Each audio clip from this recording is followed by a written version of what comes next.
Find the derivative of f of x equals x squared from first principles. We see here the graph of f of x equals x squared. To find f dashed of x, we compute the limit as h tends to 0 of f of x plus h minus f of x over h.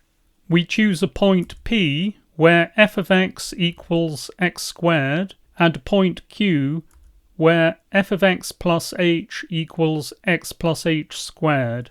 And so we obtain the limit as h tends to 0 of x plus h squared minus x squared over h. And we can factorize the numerator using the difference of two squares identity into x plus h minus x times x plus h plus x. And on simplifying, we obtain the limit as h tends to 0 of h times 2x plus h over h. And if we look at p and q, we see that the numerator, h times 2x plus h, is the rise between them, and the denominator, h, is the run. And after simplifying, we obtain the limit as h tends to 0 of 2x plus h by dividing away the h in the denominator and numerator.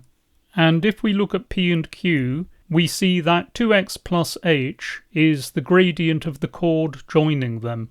And to proceed to find the limit, we split up the limit as h tends to 0 of 2x plus h into the limit as h tends to 0 of 2x plus the limit as h tends to 0 of h. And that follows from a result from the algebra of limits.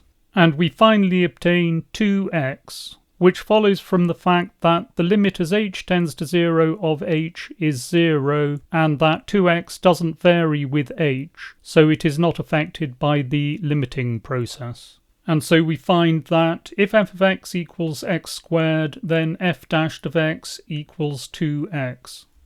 And here we see the graph of f dashed of x. And we note that f dashed of x is negative where f of x is decreasing, and that f dashed of x is positive where f of x is increasing.